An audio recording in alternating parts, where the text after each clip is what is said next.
Freemasonry. Its name is legendary. Its origins are steeped in myth. Historically, Masonry is descended from the craft guilds of the medieval stonemasons. Mythologically, the origins of its rituals are found in the monumental building projects described in the Old Testament of the Bible, the Tower of Babel, and the Temple of Solomon. When a man joins a Masonic lodge, like the ancient craft guilds of old, he first becomes an entered apprentice, then a fellow craft, and finally a master mason. But at the end of the third degree, the new master mason is told that the master's word has been lost.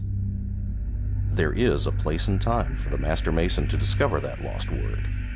For the Freemason who is in search of deeper knowledge and enlightenment, there is more, much more, and his journey has only begun.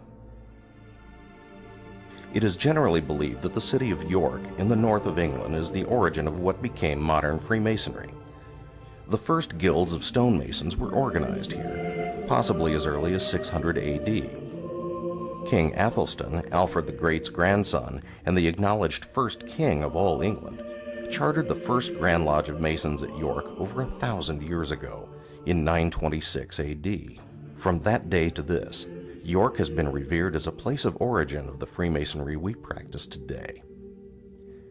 The York Rite is actually a comprehensive term used for 3 cooperative groups that confer a total of 10 degrees in the United States. There are 4 Royal Arch degrees, 3 Cryptic Mason degrees, and 3 Christian Chivalric orders, culminating in the Knights Templar order. The degrees and orders making up the York Rite are considered concordant to the first 3 Masonic degrees, meaning they confer additional ceremonies that enlarge and expand on the first 3 lodge degrees. They're not considered higher in rank or importance than the Master Mason degree, and not every Mason goes on to take these degrees. Think of them more as continuing your Masonic education. They are additional steps on the path to Masonic light.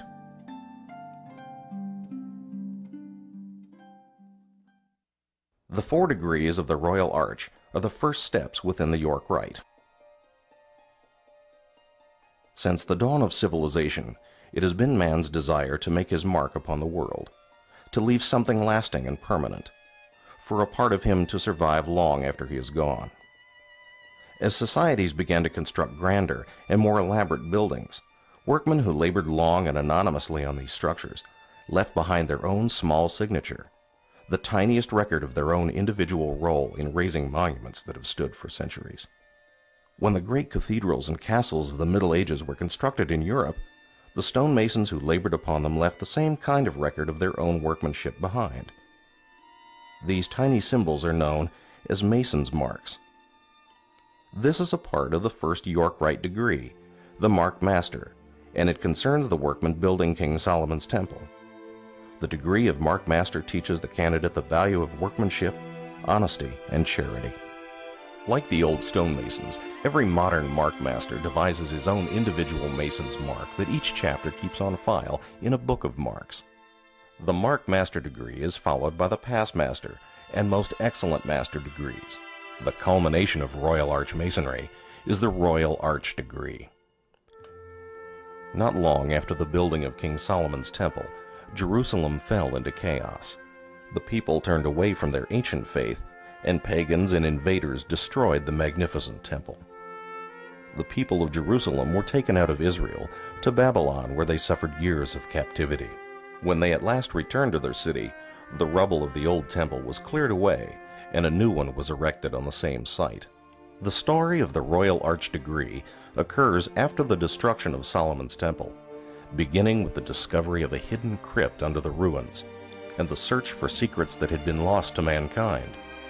The Royal Arch Mason at last discovers the Master Mason's word, and where it was placed after the death of our Grand Master Hiram Abiff. The principal symbol of the Royal Arch is the keystone, the stone that is placed in the middle of an arch for strength and stability. In England, where this degree originated, it is considered to be the conclusion of the Master Mason degree, and many lodges around the world do not consider a man's entrance into Freemasonry complete until he has received the Royal Arch degree.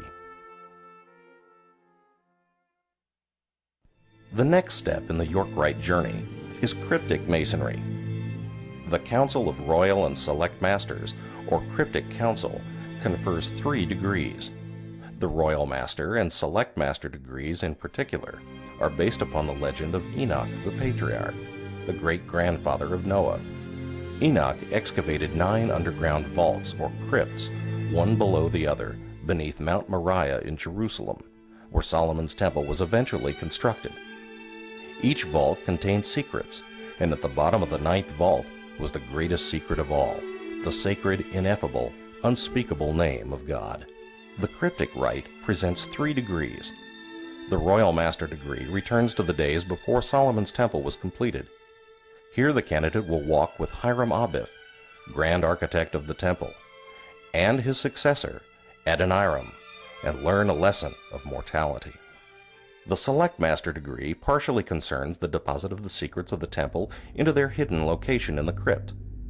As a Select Master, you will learn how and why the Master's word was lost, how the lost word was preserved, and how it was discovered, by whom, and for what purpose. The Super Excellent Master degree concerns the period long after the destruction of Solomon's temple and the exodus of the Hebrews.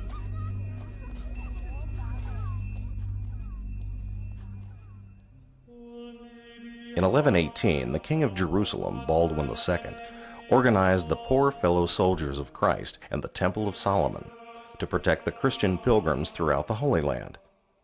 These Knights Templar, as they were more commonly known, were the first warrior monks who took vows of poverty, chastity, and obedience, and yet were renowned for their fierce courage in battle. Their formation, their deeds, their sudden destruction, and the mysteries surrounding them have created a legend that has fascinated the world for 9 centuries. The Templars took the obligations of chivalry farther than any man had before them, pledging themselves both to chivalric virtue and to the monastic vows that governed their faith. These fierce knights were bound by words that sometimes seem to have been lost to our modern society: duty, honor, fealty, courage. These are words that still ring with eternal truth in the rituals and traditions among today's Knight Templar. The modern Knights Templar is a Christian chivalric order, and it is unlike any other order of Freemasonry. It stands for the noblest principles in individual life and the highest standards of good government. Because of their 900-year tradition and heritage, the modern Knights Templar remain defenders of the faith, just as knights of old.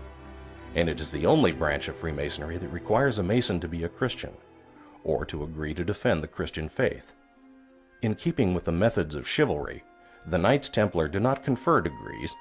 Rather, the steps in the Templar commandery are called orders. The modern candidate is first made a Knight of the Red Cross, then a Knight of Malta, and finally dubbed a Knight Templar. Most Masons who have experienced them regard the Knight Templar order as the most personally affecting of all the rituals in Freemasonry, and it draws on centuries of ceremony and mysterious symbolism. Today, the Knights Templar of the York Rite display their courage and goodwill by organizing fundraising activities. They support Masonic youth groups, and they raise millions of dollars for medical research and educational assistance. And their world-renowned drill teams are often the public face of Freemasonry in parades and other celebrations. The Royal Arch Chapter, the Cryptic Council, the Knights Templar Commandery, all part of the York Rite of Freemasonry. The York Rite is a fun, diverse, and fascinating path on a Mason's search for knowledge and personal growth. It is rich in symbolism and history, and it links the modern Freemason with hundreds of years of history and thousands of years of legend. The York Rite Mason has a whole new world of ritual, tradition, and knowledge ahead of him. The journey that begins at the altar of his Masonic lodge is a journey that truly never ends. But the next step for a Freemason in search of Masonic light should be into the world of the York Rite.